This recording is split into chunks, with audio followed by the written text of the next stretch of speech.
BArch B planning result പ്രഖ്യാപിച്ചപ്പോൾ BArchൽ general കാറ്റഗറിയിൽ ഓൾ ഇന്ത്യ ഫസ്റ്റ് റാങ്കും BArchലും ബി പ്ലാനിംഗിലും ഫീമെയിൽ വിഭാഗം ഓൾ ഇന്ത്യ ഫസ്റ്റ് റാങ്കും കരസ്ഥമാക്കിയത് ബ്രില്യൻ സ്റ്റഡി സെന്ററിന്റെ അഭിമാന താരമായ മീര കൃഷ്ണയാണ്. 100% സ്കോറോടെയാണ് മീര കൃഷ്ണ ഈ വലിയ വിജയത്തിന് അർഹയായത്. അഡ്വക്കേറ്റ് ദമ്പതികളായ രാജഗോപാൽ GRന്റെയും സൗമ്യ SRന്റെയും മകളാണ് ട്രിവാൻഡ്രം സ്വദേശി മീര കൃഷ്ണ.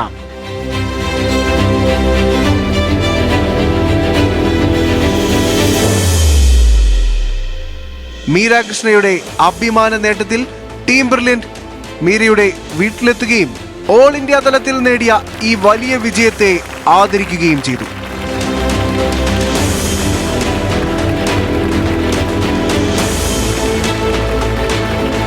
മീരയുടെ കുടുംബത്തിനൊപ്പം ടീം ബ്രില്യന്റും ചേർന്ന് മധുരം പങ്കുവെച്ചുകൊണ്ടായിരുന്നു ആ നിമിഷങ്ങൾക്ക് തുടക്കമിട്ടത്.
പിന്നീടും മീരയും മീരയുടെ കുടുംബാംഗങ്ങളും തന്റെ വിജയത്തെക്കുറിച്ചും വിജയ നാൾ വഴികളെക്കുറിച്ചും അതിൽ ബ്രില്യൻ ചെലുത്തിയ സ്വാധീനത്തെക്കുറിച്ചും പങ്കുവെക്കുകയുണ്ടായി. മീരയുടെ വാക്കുകളിലേക്ക്. Hi everyone. അപ്പോൾ JEE paper 2A 2B result വന്നിരിക്കുകയാണ്. അപ്പം BArchലും ബി പ്ലാനിങ്ങിലുമായിട്ട് 100%ഓടുകൂടി ഫീമെയിൽ കാറ്റഗറിയിൽ ഓൾ ഇന്ത്യ ഫസ്റ്റ് റാങ്ക് നേടിയിരിക്കുകയാണ് നമ്മുടെ ബ്രില്യൻറ്റിൻ്റെ അഭിമാനമായ മീര കൃഷ്ണ. അപ്പോൾ എല്ലാവർക്കും ഒരു ഇൻസ്പിറേഷനായിട്ട് മാറിയിരിക്കുകയാണ് മീര. അപ്പോൾ മീരയെ കുറിച്ച് അറിയാനായിട്ട് എല്ലാവർക്കും താല്പര്യമുണ്ട്. അപ്പോൾ മീര. എൻ്റെ പേര് മീര കൃഷ്ണ. ഞാൻ ട്രിവാൻഡ്രം നെയ്യാറ്റിൻകര എന്നാണ് വരുന്നത്. എൻ്റെ അച്ഛൻ്റെ പേര് രാജഗോപാൽ എന്നാണ്, അമ്മയുടെ പേര് സൗമ്യ. രണ്ടുപേരും ലോയേഴ്സാണ്. പിന്നെ എനിക്കൊരു അനിയത്തിയുണ്ട്. ഇനി 7th പോകാൻ പോകുന്നു. പിന്നെ ഞാൻ ബ്രില്യൻറ്റിന്റെ BArchന്റെ റിപ്പീറ്റേഴ്സ് ബാച്ചിലാണ് പഠിച്ചത്. അപ്പോൾ NTA റിസൾട്ട് വന്നപ്പോൾ ആദ്യത്തെ ടോപ്പ് 10 ലിസ്റ്റിൽ ഇപ്പോൾ ഫസ്റ്റ് പേര് മീരകൃഷ്ണ എന്നായിരുന്നു. 100%ആയിരുന്നു അതിലുണ്ടായിരുന്നത്. അപ്പോൾ ഇത് കണ്ടപ്പം എന്തായിരുന്നു ഫസ്റ്റ് തോന്നിയത്? ഒട്ടും പ്രതീക്ഷിച്ചില്ല. ഒരു ടോപ്പ് 1 to 10 അകത്ത് പ്രതീക്ഷിച്ചു, പക്ഷെ ടോപ്പ് 1 തന്നെ വരുമെന്ന് എന്തായാലും പ്രതീക്ഷിച്ചിട്ടുണ്ടായിരുന്നില്ല. അതുകൊണ്ട് കണ്ട സന്തോഷം. മീര പ്രതീക്ഷിച്ചില്ലെങ്കിലും ഞങ്ങൾ പ്രതീക്ഷിച്ചിട്ടുണ്ട്. കാരണം നല്ല മാർക്ക് ഉണ്ടായിരുന്നു. നമ്മൾ പ്രൊഫഷണൽ ആൻസർ കീ വന്ന സമയത്ത് അത്യാവശ്യം നല്ലൊരു സ്കോർ ഉണ്ടായിരുന്നു അല്ലേ? അപ്പൊ ചെറിയൊരു പ്രതീക്ഷ ഉണ്ടായിരുന്നു. എന്തെങ്കിലും നല്ല മാർക്ക് കിട്ടുന്നുണ്ടായിരുന്നു. പക്ഷെ റാങ്ക് ബാക്കി ആർക്കെങ്കിലും കൂടും എന്ന് എനിക്കൊരിതുണ്ടായിരുന്നു. അപ്പോൾ ഈ ടോപ്പ് റാങ്കിലോട്ട് എത്തിച്ചേരാനായിട്ട് മീരയ്ക്ക് ബ്രില്യൻറ്റിൽ ഒരു വർഷത്തെ ഒരു എക്സ്പീരിയൻസ് ഉണ്ട് അല്ലേ? അതൊന്ന് ഷെയർ ചെയ്യാമോ നമ്മളോട്? ഞാൻ ബ്രില്യൻറ്റിൽ വന്നപ്പോൾ ഒരു ഐഡിയ ഇല്ലായിരുന്നു. എനിക്കിങ്ങനെ ഒരു കോഴ്സ് ഉണ്ട്, എനിക്ക് ഇതാണ് ഇഷ്ടം എന്നെല്ലാം എനിക്കറിയാം. പക്ഷേ എവിടെ നിന്ന് തുടങ്ങണോ എങ്ങനെ തുടങ്ങണോ എന്നൊന്നും എനിക്കറിയത്തില്ല. ലൈക്ക് എൻ്റെ മൈൻഡിൽ നാറ്റ എന്ന് പറഞ്ഞൊരു എക്സാം മാത്രമേ ഉള്ളൂ. JEEക്ക് ഇങ്ങനെ ഒരു പേപ്പർ 2 ഉണ്ടെന്ന് എനിക്ക് ഒരു ഐഡിയ ഇല്ല. അപ്പോൾ ഞാൻ ഫസ്റ്റ് ഡേ വന്ന് ഈ ബ്രില്യൻറ്റിൻ്റെ അവിടെ ക്ലാസ് റൂമിൽ ഇരുന്നപ്പോൾ നമ്മുടെ സാറുമാർ വന്നിട്ട് ആദ്യം തന്നെ നമുക്കൊരു ഓറിയൻറ്റേഷൻ എടുത്തു തന്നു. എന്താണ് നിങ്ങൾ ഇവിടെ വന്നിട്ട് ചെയ്യുന്നത്, എന്താണ് നിങ്ങൾ പഠിക്കാനുള്ളത്, എങ്ങനെ പഠിക്കാം, എങ്ങനെയൊക്കെ നിങ്ങളുടെ ആ ഒരു കാലിബർ വെച്ചിട്ട് എങ്ങനെ ഇതിൽ മുമ്പോട്ടെത്താം എന്നെല്ലാം ആദ്യം തന്നെ നമുക്ക് പറഞ്ഞു തരും. പിന്നെ അവർ വീക്ക്ലി നമുക്ക് എക്സാംസ് കണ്ടക്ട് ചെയ്യുന്നുണ്ട്, മോക്ക് ടെസ്റ്റ്. അത് ഒരു വീക്കിൽ നമ്മൾ എന്തൊക്കെ പഠിക്കുന്നോ അത് അടുത്ത week first Monday or Tuesday നമുക്ക് എക്സാം നടത്തും. അപ്പോൾ നമുക്ക് അങ്ങനെ തന്നെ ഒരു പ്രാക്ടീസ് കിട്ടും. ഡ്രോയിങ് ഒക്കെ ഈ ഒരു മോക്ക് ടെസ്റ്റ് എഴുതുമ്പോൾ തന്നെ നമുക്ക് നല്ലവണ്ണം ഇമ്പ്രൂവ് ആവും. അത് മാത്രമല്ല മാത്സിന്റെ ഫാക്കൽറ്റീസ് ആണെങ്കിലും നല്ല ഫാക്കൽറ്റീസാണ്. നമുക്ക് നല്ലോണം മനസ്സിലാവുന്ന രീതിയിൽ തന്നെയാണ് അവർ പറഞ്ഞു തന്നെ. ഒട്ടും അങ്ങനെ റഷായിട്ടൊന്നും പെട്ടെന്ന് തീർക്കില്ല. നല്ല രീതിക്ക് പറഞ്ഞ് മനസ്സിലാക്കി തന്നെയാണ് പോകുന്നത്. അതുപോലെ തന്നെ ഡ്രോയിങ്ങും എല്ലാം നല്ല രീതിയിൽ അവർ പഠിപ്പിച്ചു തരുന്നുണ്ട്. നമ്മൾ വന്ന ആ ഒരു സ്റ്റേജിൽ നിന്ന് നമ്മൾ എത്രയും ഭയങ്കരമായിട്ട് ഇമ്പ്രൂവ് ആയിട്ടുണ്ട് അവസാനമായപ്പോ. കാരണം അത്രയും നമ്മൾ പ്രാക്ടീസ് ചെയ്യുന്നുണ്ട്, ഓരോ വീക്കിലും നമ്മൾ അത്രയും വരയ്ക്കുന്നുണ്ട്.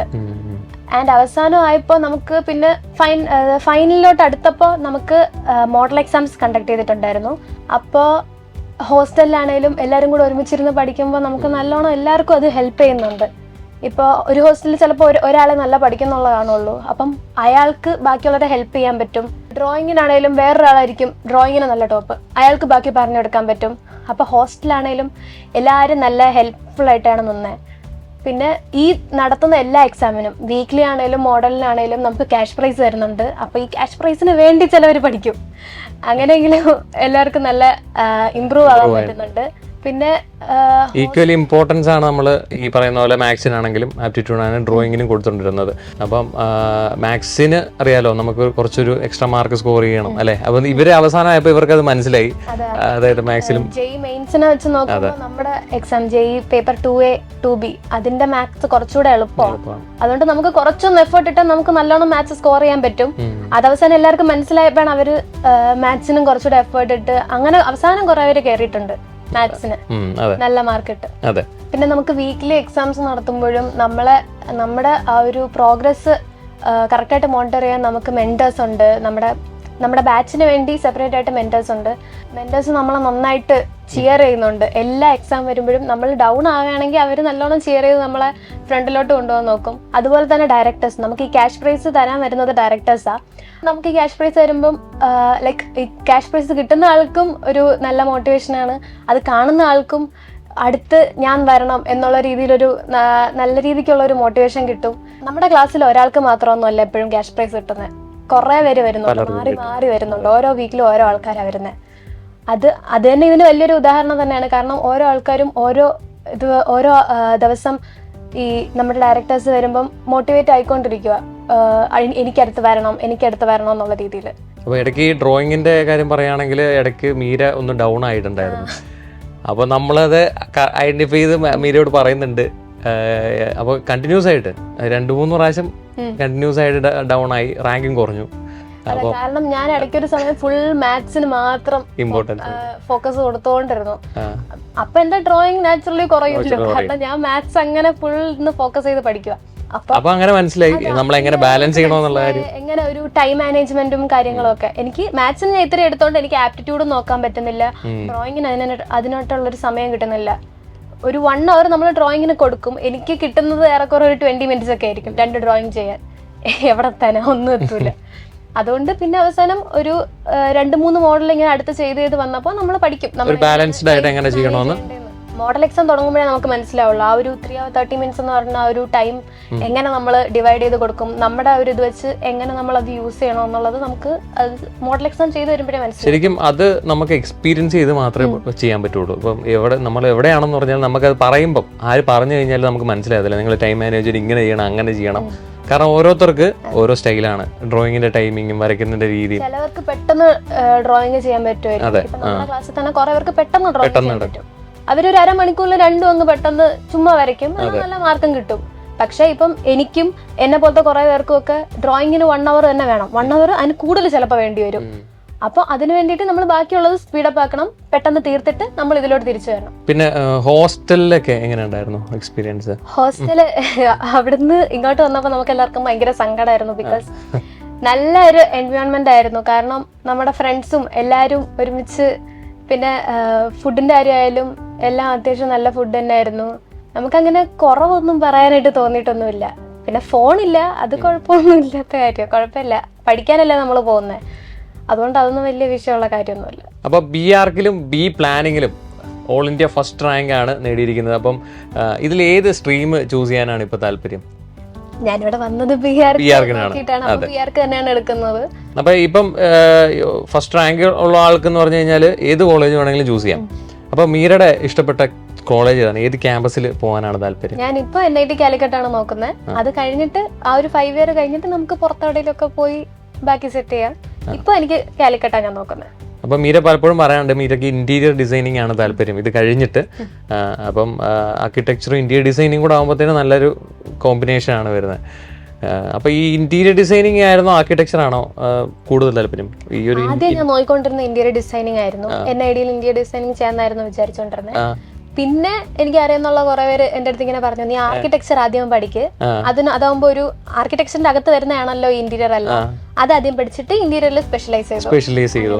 ഓക്കെ, അപ്പൊ ഞാൻ വെച്ചു ഓക്കെ എന്തുകൊണ്ട് അങ്ങനെ ചെയ്തുകൊണ്ട് ഇന്റീരിയർ മുമ്പേ ആദ്യം ആർക്കിടെക്ചർ ചെയ്യാം. ഓക്കെ, അത് നല്ലൊരു ഓപ്ഷൻ ആണ് അല്ലേ. ഓക്കെ, അപ്പം NIT കാലിക്കറ്റ് ചൂസ് ചെയ്യാനുള്ള ഒരു കാരണം എന്താണ്?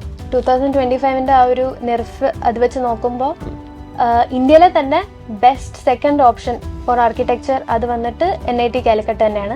ഫസ്റ്റ് IIT റൂർക്കിയ, IIT-നെക്കാട്ടിലും എല്ലാവരും NIT തന്നെയാണ് പോകാറ് ആർക്കിടെക്ചറിന്. അപ്പോൾ നോക്കുമ്പോൾ കാലിക്കറ്റ് തന്നെയാണ്, മാത്രമല്ല കേരളത്തിന്റെ അകത്താണ്, അതുകൊണ്ട് പിന്നെ കാലിക്കറ്റ് തന്നെ പോകാമെന്ന് വിചാരിച്ചു.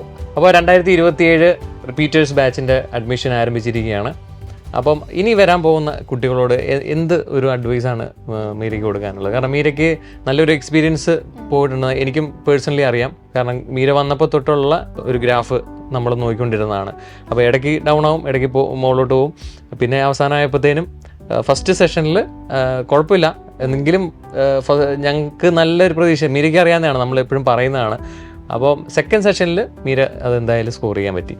അപ്പോൾ ഇതിൻ്റെ ഇടയ്ക്കൊരു വ്യത്യാസമുണ്ട്. അപ്പോൾ ഫസ്റ്റ് സെഷനിലും സെക്കൻഡ് സെഷനിലും അങ്ങനെ വ്യത്യാസം വന്നതും പിന്നെ ഈ ഒരു ഫസ്റ്റ് വരുമ്പോൾ തന്നെ എങ്ങനെ പോയി കഴിഞ്ഞാൽ കുറച്ചും കൂടെ ബെറ്റർ ആണെന്ന് മീരയ്ക്ക് എങ്ങനെ തോന്നുന്നു? ഇവിടെ വരുമ്പോൾ തന്നെ നമുക്ക് മാത്സിന്റെ സെഷൻസ് സ്റ്റാർട്ട് ചെയ്യും. അപ്പൊ നമ്മൾ ഓരോ സെഷനും തുടങ്ങുമ്പോൾ അപ് ടു ഡേറ്റ് ആയിട്ട് തന്നെ കൊണ്ടുപോകണം എല്ലാം. കാരണം മാത്സ് അവസാനം വെച്ച് പഠിക്കാന്ന് വിചാരിച്ചാൽ അങ്ങനെ ഇരിക്കത്തേ ഉള്ളൂ, ഒന്നും നടക്കില്ല. അവസാനം ഭയങ്കര ലോഡാവും, കാരണം അത്രയും ചാപ്റ്റേഴ്സ് നമുക്കുണ്ട് പഠിക്കാൻ. നമ്മൾ ആ ഒരു രീതിയിൽ തന്നെ കൊണ്ടുപോകണം. അതിനിവിടെ എന്തായാലും നല്ല സപ്പോർട്ട് കിട്ടും മാത്സിന്റെ കാര്യത്തിൽ. നമുക്ക് അവർ പറയുന്ന പോലെ നമ്മൾ ഫോളോ ചെയ്ത് പോയാൽ മതി. അവർ അന്നന്ന് പഠിപ്പിക്കുന്നത് നമ്മൾ അന്നന്ന് തന്നെ ഹോസ്റ്റലിൽ ചെന്ന് പഠിക്കുക. ഹോസ്റ്റലാണെ അല്ലെങ്കിൽ വീട്ടിലാണെങ്കിൽ എങ്ങനെയാണെങ്കിലും അങ്ങ് പഠിക്കുക. പിന്നെ ആപ്റ്റിറ്റ്യൂഡ് ആണെങ്കിൽ അത് വലിയ വിഷയമുള്ള കാര്യമൊന്നുമല്ല, കാരണം അത് നമ്മളൊരു കഥ കേൾക്കുന്ന പോലെ നമ്മൾ അങ്ങ് പഠിച്ചു പോകും.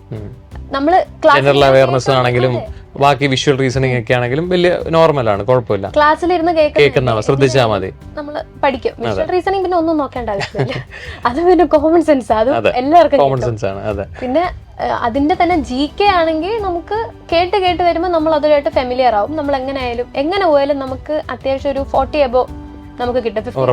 40 എബോ നമുക്ക് എന്തായാലും കിട്ടും. ഒരു വർഷം റിപ്പീറ്റ് ചെയ്യുന്നില്ല എന്തായാലും, അതിലൊന്നും വലിയ പ്രശ്നം വരേണ്ടതായിട്ടില്ല. പിന്നെ ഡ്രോയിങ് തുടക്കത്തിൽ ഈ മാത്സിനെ പോലെ തന്നെ ഒന്നും അറിയാത്ത ഒരാളാണെങ്കിൽ ബേസിക്സിനെ തുടങ്ങണം. ഇല്ല ഇച്ചിരിയൊക്കെ അറിയാന്നുള്ളതാണ്, പക്ഷെ ഈ പെർസ്പെക്റ്റീവും കാര്യങ്ങളും അതിൻ്റെതായ ഒരു സയന്റിഫിക് രീതിയിൽ നമുക്ക് അറിയില്ലെങ്കിൽ നമ്മൾ അതും പഠിക്കണം. കാരണം പെർസ്പെക്റ്റീവ് ഡ്രോയിങ്സ് ആണ് മിക്കപ്പോഴും നമുക്ക് ചോദിക്കാറ്, വല്ലപ്പോഴും ഒക്കെ മാറ്റി ചോദിക്കാറുള്ളൂ. പെർസ്പെക്റ്റീവ് ഡ്രോയിങ്സ് മിക്ക എക്സാമിനും വരും, പിന്നെ ഒരു പ്രപ്പോർഷനായിട്ടും ചോദിക്കും.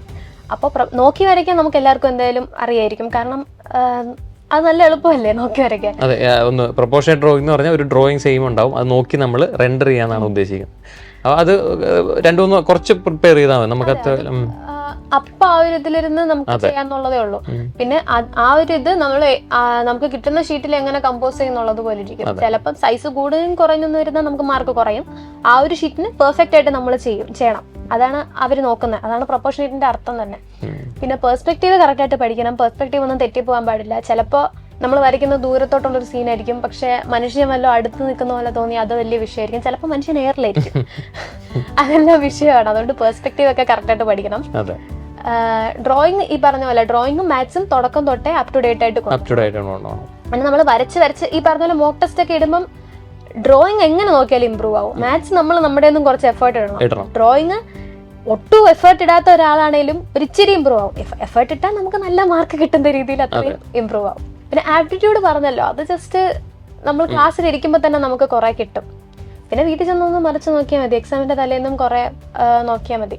99% മുകളിൽ കിട്ടണമെങ്കിൽ മീരയ്ക്ക് തോന്നുന്നില്ല നമ്മൾ മാത്സിലും അത്യാവശ്യം ഒരു മിനിമം ഒരു 10 ക്വസ്റ്റ്യൻസ് എങ്കിലും ചെയ്യണം. 99 അല്ലേ, എന്ത് ചെയ്യണം? അപ്പൊ ചിലര് ആദ്യം വന്നപ്പോൾ തന്നെ നമ്മളെ ക്ലാസ്സിൽ തന്നെ പറയുന്നുണ്ടായിരുന്നു മാത്സ് നോക്കിയില്ലെങ്കിലും കുഴപ്പമില്ല, ബാക്കി 2 നോക്കിയാൽ മതി. അപ്പൊ ആ മെന്റാലിറ്റിയിൽ ഇരുന്ന കുറച്ച് പേരുണ്ട് അല്ലേ. പക്ഷെ അതുകൊണ്ട് അവരെന്ത് പറ്റി, അവര് ബാക്കിലോട്ടായി പോയി. കാരണം അവർക്ക് പിന്നീട് അവസാനമാണ് അവർ പഠിക്കാൻ പറ്റിയത് അവർക്ക്. പക്ഷെ ഫസ്റ്റേ നിങ്ങൾ നോക്കുമായിരുന്നെങ്കിൽ കുറച്ചും കൂടെ നല്ല സ്കോർ, അതായത് ഒരു 20 ക്വസ്റ്റ്യൻസ് അല്ലെ 15 to 20 ക്വസ്റ്റ്യൻസ് ഒക്കെ അറ്റൻഡ് ചെയ്യാൻ പറ്റിയേനെ. അപ്പൊ നമ്മൾ ഇതിന് 1 year റിപ്പീറ്റ് ചെയ്യാൻ വേണ്ടി നമ്മൾ വരുവാണെങ്കിൽ നമ്മൾ തുടക്കത്തിലെ മാത്സും ഡ്രോയിങ്ങും കൊണ്ടുപോകണം. ആപ്റ്റിറ്റ്യൂഡ് ജസ്റ്റ് പറയുന്നതൊന്ന് വീട്ടിൽ വന്നിട്ട് ജസ്റ്റ് ഒന്ന് മറച്ചു നോക്കിയത്, വീട്ടിലാണെങ്കിലും ഹോസ്റ്റലാണെങ്കിലും വന്നിട്ട് മെമ്മറൈസ് ചെയ്യാന്നുള്ള ഒരു കാര്യം, അത്രേ ഉള്ളൂ. പിന്നെ നമ്മുടെ ഇതിൽ ഇരുന്നോളും, നമ്മൾ അറിയാതെ തന്നെ നമ്മുടെ മനസ്സിലിരുന്നോളും. അതെ.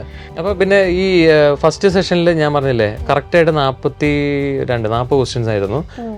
പക്ഷേ സെക്കൻഡ് സെഷനിൽ നമ്മൾ പറഞ്ഞത് പ്രിസൈസ് ആയിട്ട് ചെയ്യുന്ന ആളാണ്, അതുകൊണ്ട് കുറച്ചും കൂടെ മാർക്ക് നിനക്ക് പറ്റും എന്നുള്ളൊരു കോൺഫിഡൻസ് ഉണ്ടായിരുന്നു. അപ്പം സെക്കൻഡ് സെഷൻ എനിക്ക് തോന്നുന്നു 50 ചെയ്തു. ഓക്കെ, അതിനകത്ത് 2-3 മിസ്റ്റേക്ക് വന്നു. ഓക്കെ, അപ്പോൾ എങ്കിലും ഈ പറയുന്ന ഒരു 47 ക്വസ്റ്റ്യൻസ് കറക്റ്റ് ആയിട്ടുണ്ട്. അപ്പം ഈ പറയുന്ന ബാക്കിയുള്ള കുറച്ച് ക്വസ്റ്റ്യൻസ് ചിലപ്പോൾ നമുക്കൊരു കോമൺ സെൻസ് വെച്ചിട്ട് നമുക്ക് ചിന്തിച്ചാൽ മതിയായിരിക്കും അല്ലേ, അങ്ങനെ തോന്നിയായിരുന്നോ? അതെ, ഫസ്റ്റ് സെഷൻ എഴുതിയപ്പോൾ എൻ്റെ ഫസ്റ്റ് ജെഇ ആയിരുന്നു അത്. ഞാൻ ഇവിടെ റിപ്പീറ്റ് ചെയ്യാൻ വരുന്നതിന് മുമ്പ് ഒരു എക്സാം എഴുതിയിട്ടില്ല, ജെഇയുടെ മോക്ക് ടെസ്റ്റ് ഒന്നും എഴുതിയിട്ടില്ല, കാരണം എനിക്ക് ജെഇ ഉണ്ടെന്ന് പോലും അറിയത്തില്ലായിരുന്നു. അപ്പം ഞാൻ ഇവിടെ വന്നതിന് ശേഷമാണ് ഇവരുടെ മോക്ക് ടെസ്റ്റും മോഡൽ എക്സാമും എഴുതിയിട്ടാണ് ഞാൻ ഇവിടെ ജെഇക്ക് അപ്പിയർ ചെയ്തത്. കോട്ടയത്ത് നിന്ന് തന്നെ എഴുതിയതെല്ലാം. അപ്പോൾ അവിടെ ചെന്നപ്പോൾ എനിക്ക് നല്ല ടെൻഷനുണ്ട്, കാരണം എൻ്റെ ഫസ്റ്റ് ജെഇ ഇത് ഒന്ന് പ്രശ്നമാക്കി എനിക്ക് നല്ല പേടിയും ഉണ്ട്. എൻ്റെ മൈൻഡിൽ അതെല്ലാം ഉള്ളതുകൊണ്ട് എനിക്ക് ഉറപ്പുള്ളതെന്നുള്ള മാത്രമേ ഞാൻ ചൂസ് ചെയ്തിട്ടുള്ളൂ. ബാക്കി എനിക്ക് ഇച്ചിരി ഡൗട്ട് ഉള്ളത് പോലും ഞാൻ എന്ന് വെച്ചാൽ എൻ്റെ മൈൻഡിലുണ്ടായിരിക്കും ഇത് തന്നെ ആയിരിക്കും, പക്ഷെ എന്നാലും ഞാൻ അതങ്ങ് അറ്റൻഡ് ചെയ്യാതെ വിട്ടു. അതിൽ തന്നെ മാത്സ് അറിയുന്ന ക്വസ്റ്റ്യൻസ് ഉണ്ടായിരുന്നു, പക്ഷെ മീര അത് ചെയ്തില്ല. കാരണം മീരക്ക് ടെൻഷൻ വന്നോണ്ട് എനിക്ക് പറ്റിയത് ഞാൻ ടെൻഷൻ കാരണം ഞാൻ കൂട്ടാൻ മറന്നു. അതെ, കൂട്ടിയത് വരെ തെറ്റിപ്പോയി, അങ്ങനെ തെറ്റിപ്പോയ. അപ്പൊ ഞാനൊരു 12 ക്വസ്റ്റ്യൻ ഫസ്റ്റ് സെഷനിൽ ചെയ്തിട്ടുണ്ടായിരുന്നു. അതില് 9 കറക്റ്റും 3 തെറ്റുകയും ചെയ്തു. 3 ഈ കൂട്ടിയത് കൊണ്ട് തെറ്റിയവാ. അതെ, ടെൻഷൻ കാരണം നമ്മള് ആ ഒരു സമയം ആഡ് ചെയ്യുമ്പോൾ തെറ്റിപ്പോയതാ. അപ്പൊ അത് നല്ല വിഷമമായി, കാരണം എന്റെ മൈൻഡിൽ മാത്സ് ആണ് എനിക്ക് സ്കോർ ചെയ്യാൻ കുറച്ചുകൂടെ, മാത്സ് ആപ്റ്റിറ്റ്യൂഡും. അപ്പൊ മാത്സിന് ഇങ്ങനെ പറ്റിയപ്പോ ഞാനിങ്ങനെ അത് ശരിയായിട്ടുണ്ടാവൂല. അപ്പോഴേ ഞാൻ കുറച്ച് ഡൗൺ ആയി. പിന്നെ കുഴപ്പമില്ല, അവസാനം ഓവറോൾ മാർക്ക് വന്നപ്പോ അത്യാവശ്യം ഉണ്ട്. പിന്നെ 99.91% ഉണ്ട്. മീര ഒരു മാസം കൂടെ എക്സ്ട്രാ അവിടെ വന്നിട്ട് പ്രിപ്പയർ ചെയ്തു. അത് ഒരു സെപ്പറേറ്റ് ആയിട്ട് വന്നിട്ട് മീര തന്നെ വന്നിട്ട് ഒരു മാസം മാത്സിന് വേണ്ടി തന്നെ, മാത്സിനും ആപ്റ്റിറ്റ്യൂഡിനും എല്ലാത്തിനും വേണ്ടി പ്രിപ്പയർ ചെയ്തു. അത് നല്ല ഹെൽപ്ഫുൾ ആയി അല്ലേ. എക്സാം നമുക്ക് അവിടെ എന്തുകൊണ്ടും നല്ലത് അവിടെ ചെന്ന് എഴുതുന്നത് തന്നെയായിരുന്നു.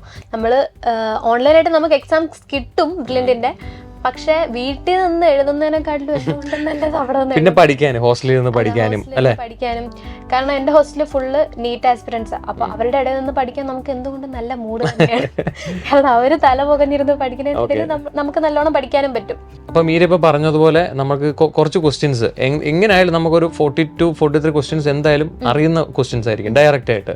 പക്ഷെ ചില ക്വസ്റ്റ്യൻസ് ഓഫ് കോഴ്സ് നമ്മുടെ എവിടെ ഇല്ലാത്തൊരു ടോപ്പിക്കിൽ ഇല്ലാത്ത ക്വസ്റ്റ്യൻസ് ഒക്കെ ചോദിക്കും. ചിലപ്പോൾ അത് ഒരു ക്വസ്റ്റ്യൻ ആയിട്ട് തന്നെ കൺസിഡർ ചെയ്യാൻ പറ്റാത്ത സാധനമായിരിക്കും. അപ്പോൾ അതിൽ എങ്ങനെയാണോ ഒരു ആൻസർ ചെയ്യാൻ പറ്റുന്ന രീതിയിൽ? നമ്മളിപ്പോൾ ആപ്റ്റിറ്റ്യൂഡിൽ 50 ക്വസ്റ്റ്യൻസ് ഉണ്ട്, അതിൽ 43 എന്തായാലും നമുക്കൊന്ന് ഡയറക്റ്റ് ആയിട്ട് അറിയാം, വായിച്ചു നോക്കിയ ടൈപ്പ് ഒരു ക്വസ്റ്റ്യൻ ആയിരിക്കും 43 ക്വസ്റ്റ്യൻസും. അപ്പൊ നമുക്ക് എന്തായാലും ഒരു ഓപ്ഷനിൽ നമ്മുടെ കണ്ണുടക്കും, നമ്മൾ കുത്തും, എന്തായാലും കുത്തും, കുത്താതെ വിടരുത്. എന്തായാലും നമുക്ക് ഇച്ചിരിയെങ്കിലും ഉറപ്പുണ്ടെങ്കിൽ നമ്മളത് എടുത്തിരിക്കും. പിന്നെ ബാക്കി ഒരു 7 ക്വസ്റ്റ്യൻസ് നമുക്ക് ചിലപ്പോൾ ഒരു ഐഡിയ ഇല്ലായിരിക്കും. അപ്പൊ അത് നമ്മള് ഇച്ചിരി ഒരു കോമൺ സെൻസ് യൂസ് ചെയ്ത് നമുക്ക് അറിയാന്നുള്ളത് നമ്മൾ അങ്ങ് കൊടുക്കുക. ചിലപ്പോൾ ബാക്കി 3 ഓപ്ഷൻസും അതെ ഓപ്ഷൻ നോക്കി കഴിഞ്ഞാൽ ചിലപ്പോൾ കിട്ടാൻ ചാൻസ് ഉണ്ട്. ബാക്കി 3 ഓപ്ഷൻ നമുക്ക് ഇപ്പൊ ഒരു ബിൽഡിംഗ് ഐഡന്റിഫൈ ചെയ്യാൻ പറയാം, നമുക്ക് ഒരു ഐഡിയ ഇല്ലാത്തൊരു ബിൽഡിംഗ്, പക്ഷെ ഓപ്ഷൻ നോക്കുമ്പോൾ ബാക്കി 3 ഓപ്ഷൻ നമുക്ക് അറിയാം അതെന്തായാലും ഇതല്ല നമുക്ക് ഉറപ്പുണ്ട്. 4ാമത്തെ ഓപ്ഷൻ. അങ്ങനെ ഓപ്ഷൻ നോക്കി നമ്മൾ കുറെ ചെയ്യും. പിന്നെ ബാക്കി ഒരു 7 ക്വസ്റ്റ്യൻ, ഇനിയിപ്പോ 7 തെറ്റാണെങ്കിൽ തന്നെ 7 മാർക്കേ പോകത്തുള്ളൂ. ചിലപ്പം 7 ശരിയാകുകയാണെങ്കിലോ നമുക്ക് വീണ്ടും എത്ര 28 മാർക്ക് കിട്ടുകയല്ലേ.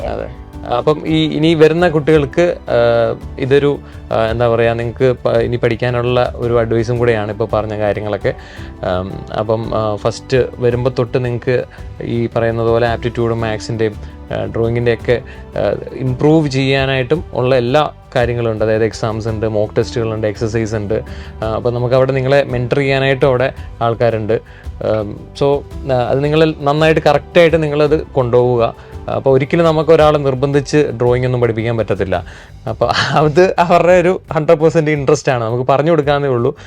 അപ്പം അത് നിങ്ങൾ ഇൻട്രസ്റ്റോട് കൂടി അല്ലേ ഇൻട്രസ്റ്റോട് കൂടി അത് വർക്കൗട്ട് ചെയ്യുക എന്ന് ഡ്രോയിങ്ങിന് എനിക്ക് പറയാനുള്ളൂ. ബാക്കിയെല്ലാം വേണമെങ്കിൽ നിങ്ങൾക്ക് പഠിക്കാം. ചിലപ്പോൾ മിഡായിട്ട് വേണമെങ്കിൽ ഒരാൾക്ക് തോന്നുവാണ് ഓക്കെ എനിക്കിനി മാത്സോട് പഠിക്കുകയാണെങ്കിൽ വേണേൽ പഠിക്കാമെന്നേ ഉള്ളൂ. പക്ഷേ അവസാനം കൊണ്ടുവച്ച് കഴിഞ്ഞാൽ നിങ്ങൾക്ക് ഒരിക്കലും അത് വർക്കൗട്ട് ആകത്തില്ലായിരിക്കും.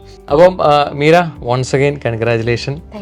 ഓക്കെ, ഇനി JEE BRക്ക് പേപ്പർ 2A 2B നോക്കുന്നതും അല്ലെങ്കിൽ BDES കോഴ്സിന് താല്പര്യമുള്ള കുട്ടികൾക്കെല്ലാം മീരയുടെ ഈ ഒരു സ്റ്റോറി ഇൻസ്പയർ ആകട്ടെ എന്ന് വിചാരിക്കുന്നു. അപ്പം ഒരിക്കൽ കൂടി congratulation. So thank you.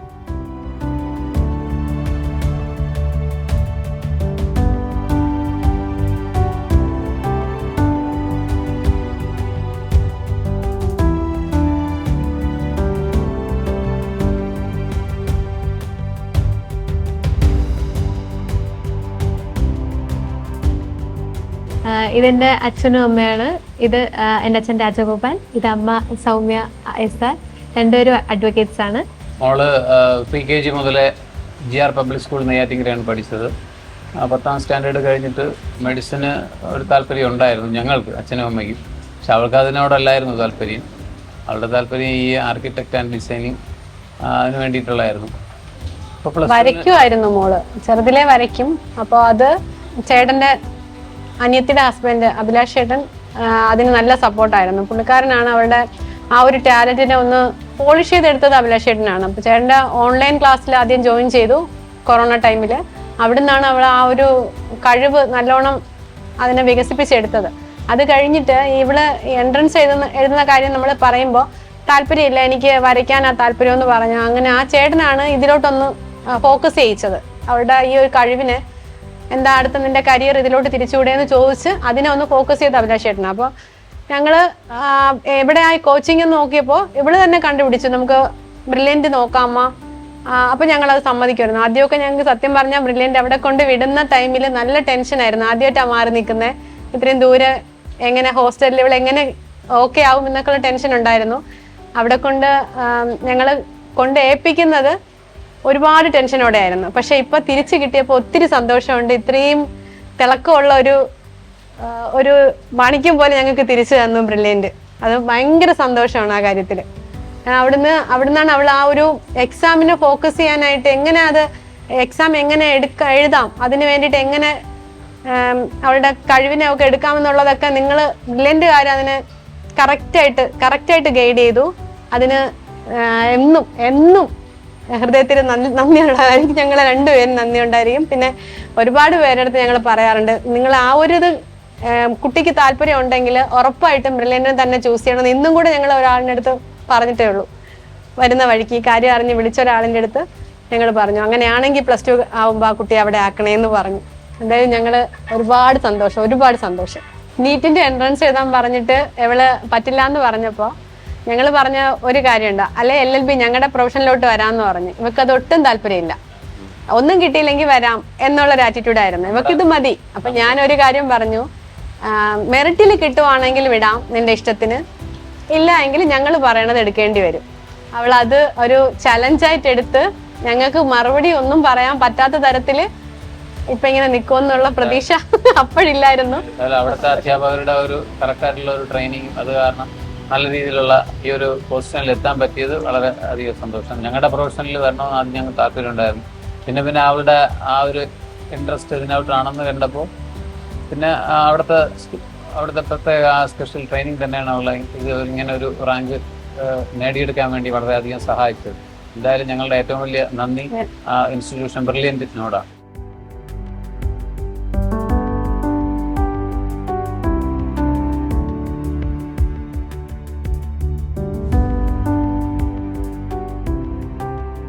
Brilliant Study Center, India's #1 coaching center for NEET and JEE.